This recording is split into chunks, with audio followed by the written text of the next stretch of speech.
Burnie, Tasmania, sits on the rugged northern coastline of the island, a small industrial city shaped by the rhythms of shipping, factories, and fishing boats.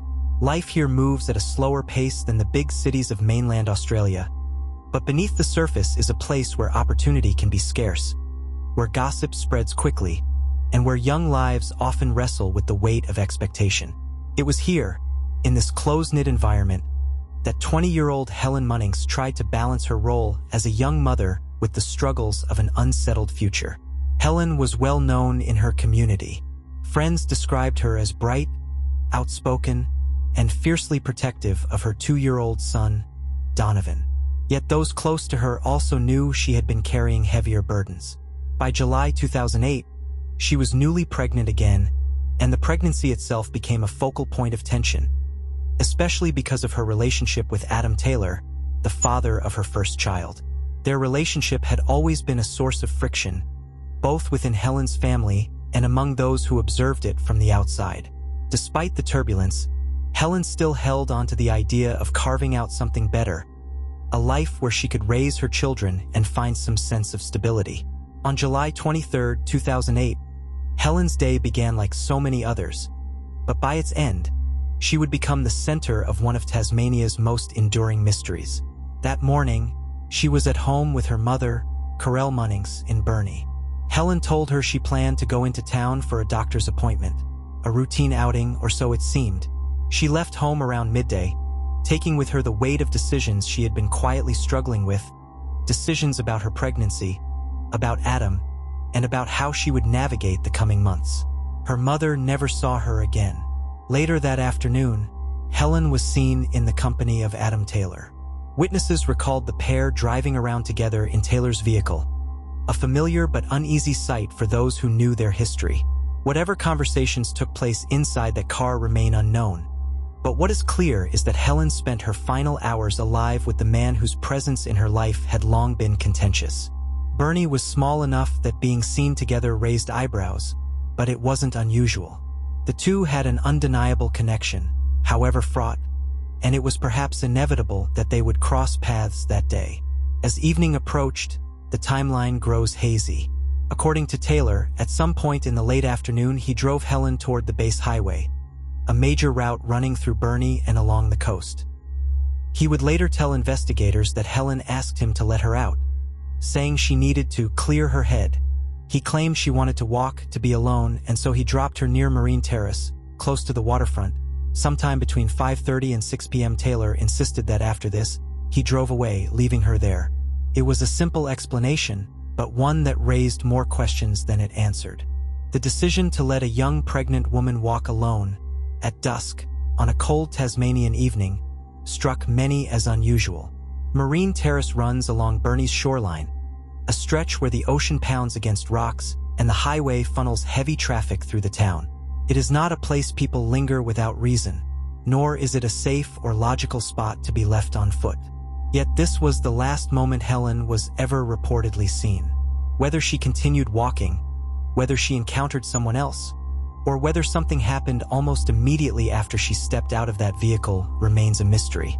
By nightfall, Helen had failed to return home. Her mother began to worry almost immediately. It was unlike her daughter to vanish without calling, especially when her young son depended on her. As hours turned into the following morning, the concern escalated into alarm. Helen was officially reported missing, and the first threads of an investigation were set into motion. The police, now facing the disappearance of a pregnant mother, began reconstructing her final movements, tracing her steps through the streets of Burnie, and questioning those who had seen her last. At the heart of this early timeline lies a simple but devastating fact.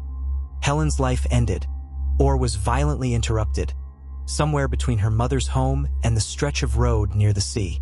The gap between those 2 points is where every theory, every suspicion, and every unanswered question still lives.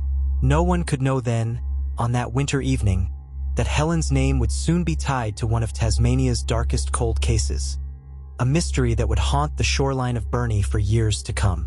You're watching Trace of Evil, where we reveal true crimes, unsolved disappearances, and mysteries surrounding crime.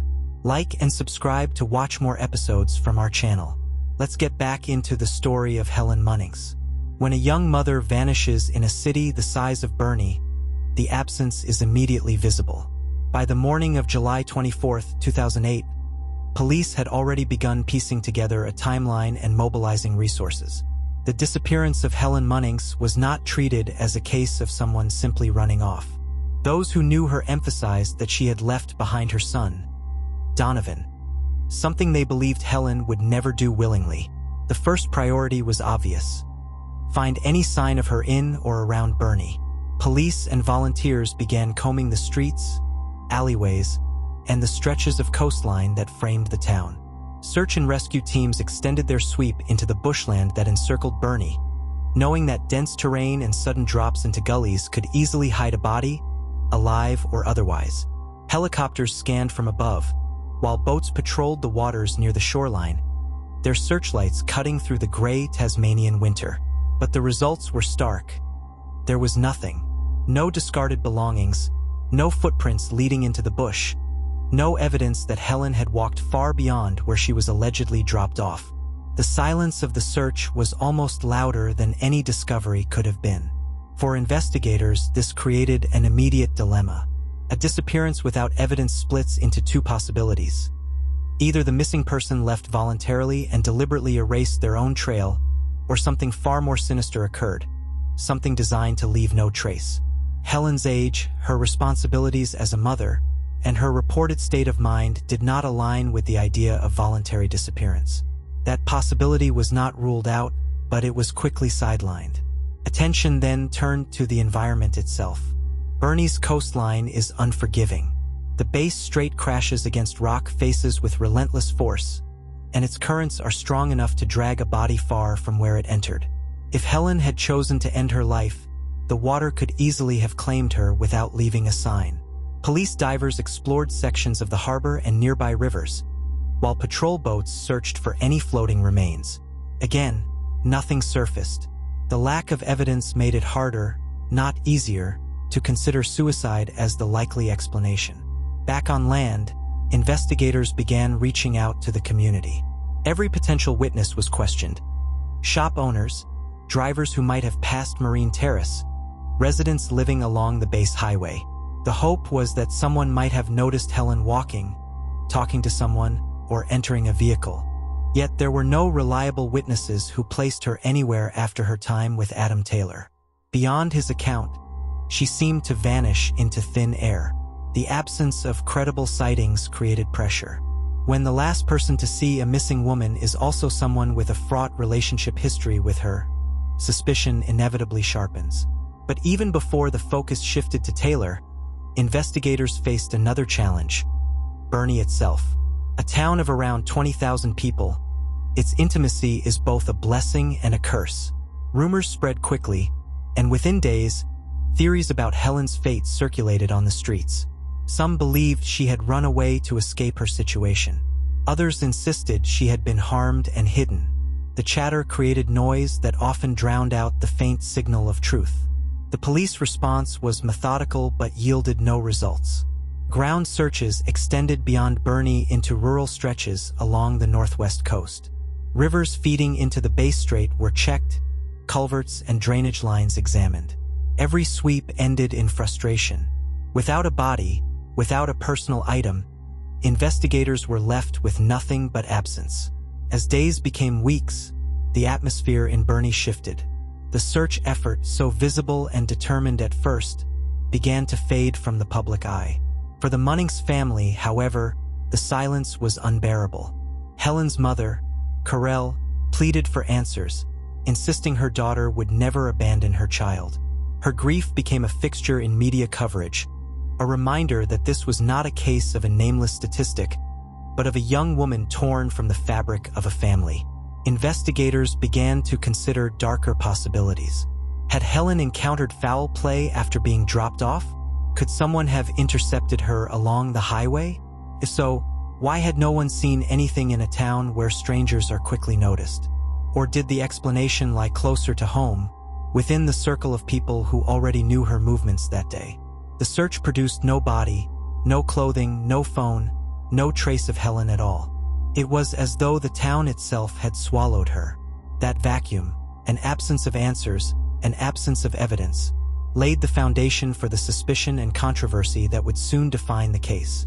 As investigators turned their focus toward the people in Helen's life, especially the man who had last seen her alive, Burnie braced for revelations it wasn't sure it wanted to hear. As investigators retraced Helen's final movements, one name surfaced again and again: David Sims, her former partner and the father of her unborn child. To those who knew Helen, David represented both familiarity and conflict. Their relationship had been turbulent, defined by brief reconciliations, long stretches of silence, and a growing sense that they were bound more by obligation than by genuine connection. At the time of her disappearance, Helen had recently confided in friends that she was under pressure regarding the pregnancy. She had expressed uncertainty about her future, mentioning that David's feelings toward the situation were complicated. While she had not spoken of direct threats, the emotional strain between them was evident.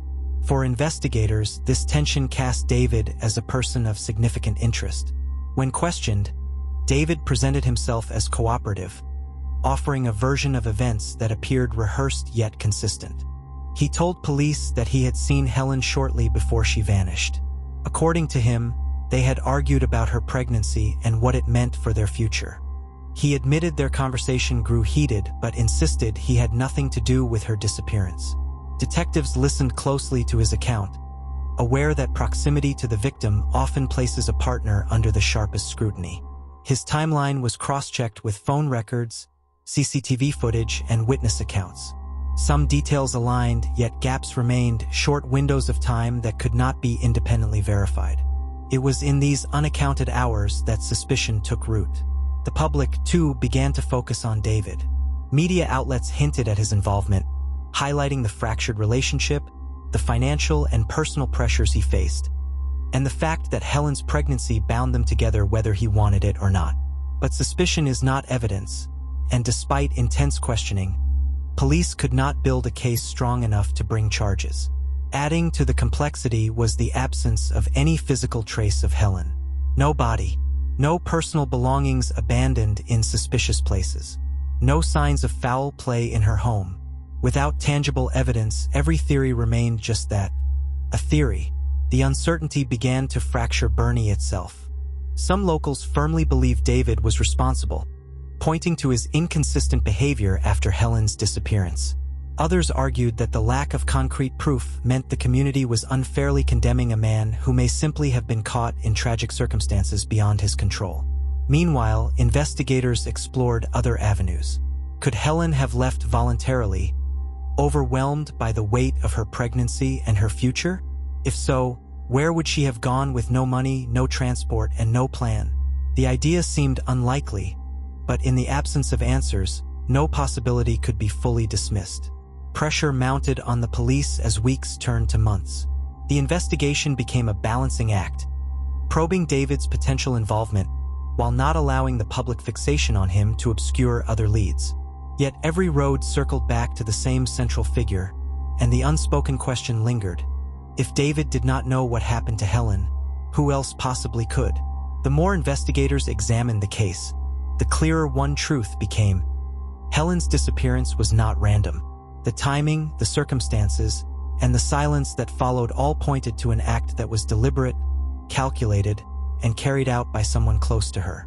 And with each passing day, the likelihood of Helen being found alive grew more remote. Months slipped into years, and still Helen Munnings remained missing. The absence of resolution transformed her case from an urgent search into a long shadow over Burnie.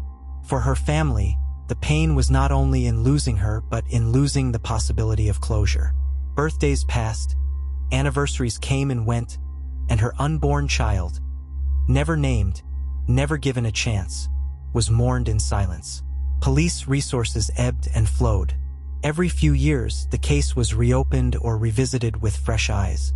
Cold case investigators reviewed files, re-examined witness statements, and tested advances in forensic science against the limited evidence available. Yet the results were always the same. No breakthrough, no trace, no body. The lack of physical evidence became the greatest obstacle. Without it, the legal system offered no path forward. David Sims remained at the center of speculation. Though never charged, the weight of suspicion followed him. His name, his movements, his demeanor, all were dissected in the public eye. For many in Burnie, he was the invisible figure haunting the story, the man forever linked to Helen's disappearance. For others, he was a victim of circumstances, unfairly cast as guilty without proof. The polarizing opinions only deepened the tension within the small community. For Helen's family, however, the focus was never on speculation. It was on the unanswered question. Where was she? Her mother, in particular, became the most vocal advocate for keeping Helen's case alive. She gave interviews, spoke with journalists, and pleaded for new information. Each appeal was a reminder that Helen was more than a headline, more than a missing person statistic. She was a daughter, a young woman, and a mother-to-be who vanished in silence. The mystery of Helen's disappearance also forced Burnie to confront uncomfortable truths. In tight-knit towns, secrets rarely stay buried. Rumors circulated about late-night arguments, hidden tensions, and unspoken conflicts. Everyone seemed to have a theory, but theories did little to bring clarity. They only underscored the reality that no one, not the police, not the community, not even those closest to Helen, could say with certainty what happened on that winter evening in 2008. As time passed, Helen's case became emblematic of a broader tragedy: the vulnerability of women whose voices go unheard until it is too late. Advocacy groups pointed to her disappearance as another reminder of how intimate partner conflicts can escalate into permanent loss. To them, Helen's silence was not just the absence of answers, but a warning about the dangers so many women face behind closed doors. The search for justice has never officially ended. Every so often, a tip resurfaces, a possible sighting is reported, or a new witness emerges. Each time, hope flickers briefly before fading back into uncertainty. Police have repeatedly stated that the investigation remains open, but without fresh evidence, the chances of resolution grow smaller with each passing year. For Burnie, the disappearance of Helen Munnings is not simply a case file. It is part of the town's identity, a wound that never healed. Her image, once printed on missing person posters, has become a ghostly reminder of the night she vanished. And for those who loved her, the hardest truth is not knowing whether she was taken, whether she suffered, or whether her story ended quietly in some forgotten corner of Tasmania. What remains is a void, an unsolved case, a missing woman, and a child who never had a chance to be born. The unanswered questions echo louder than any verdict could. Was her disappearance a crime of passion? A carefully concealed act of violence? Or something stranger still, hidden beneath the surface of a town that still whispers her name? And in that silence lies the enduring power of the case. Helen Munnings did not simply disappear. She became a mystery that refuses to fade, a shadow stretching endlessly into the present.